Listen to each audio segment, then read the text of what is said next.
Live in के मजे लेती युवा पीढ़ी। लिव इन का मतलब बिना शादी किए लड़के और लड़की का पति पत्नी की तरह साथ में रहना, मजे करना, मजे ही मजे में रहना, जबकि यह क्षणिक सच है। आगे जानते हैं क्या क्या होता है। पिछले 10 सालों से इसका फैशन, इसका चलन भारत में तेजी से पैर पसारता हुआ नजर आ रहा है। आज इस विषय पर बात करते हैं। मैंने देश की नामी गिरामी मनोचिकित्सक महिला डॉक्टर का एक बयान पढ़ा। मुझे लगा यह विषय काफी गंभीर है, इस पर बात करना चाहिए।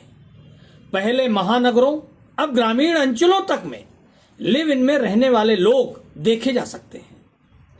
लड़कियों को घूमना फिरना, बाहर का खाना खाने का आनंद उठाना, लगता है यही जिंदगी है। खूब एंजॉय करो, खूब मजे करो। मगर जो आंकड़े निकलकर सामने आ रहे हैं, जो निष्कर्ष निकलकर सामने आ रहा है, जो इसके परिणाम पता चल रहे हैं, वह काफी भयावह तस्वीर पेश कर रहे हैं।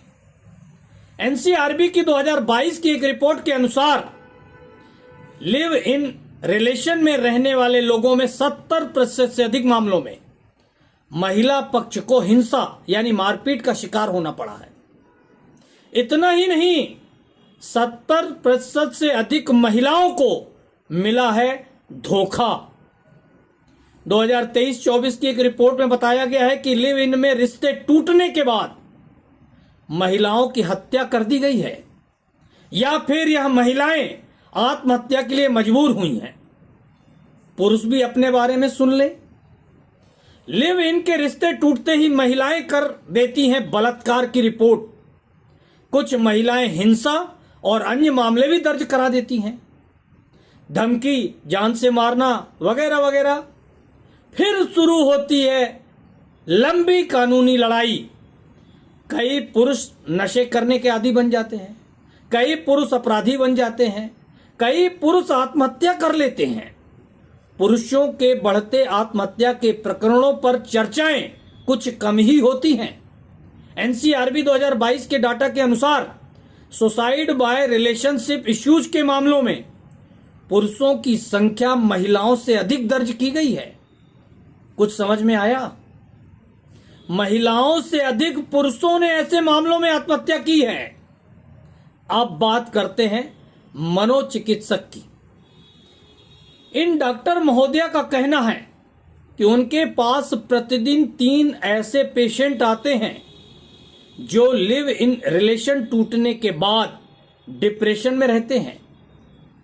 कई लड़कियां गर्भपात तक करा चुकी होती हैं। यह काफी जटिल समस्याओं से जूझ रही होती हैं।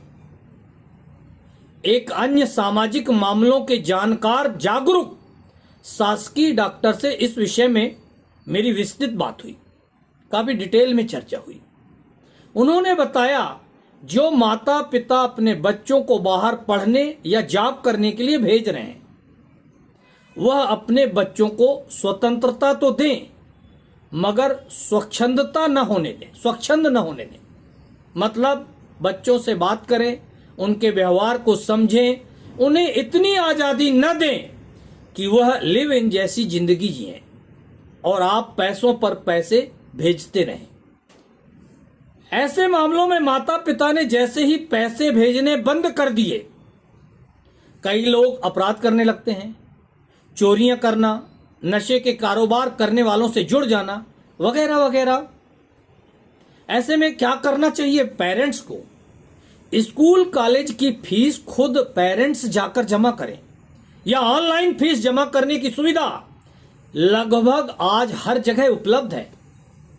हॉस्टल फीस, खाना खाने वाले मेस की फीस खुद जाकर दें या ऑनलाइन जमा करें। जेब खर्च सीमित दें। जैसे ही अधिक पैसों की सुविधा दी जाने लगी, वैसे ही गाड़ी पटरी से उतरना शुरू हो सकती है। लिव इन में रहने वाले लड़के लड़कियां दोनों के लिए परिणाम अच्छे निकल कर नहीं आ रहे हैं। अगर मैं कहूंगा इससे बचना चाहिए, तो यूथ कहेगा आप इसके विरोधी हैं। जिंदगी आपकी है, सोच समझकर होश में फैसला ले। बाकी यह आंकड़े आईना दिखाने के लिए संभवतः पर्याप्त है।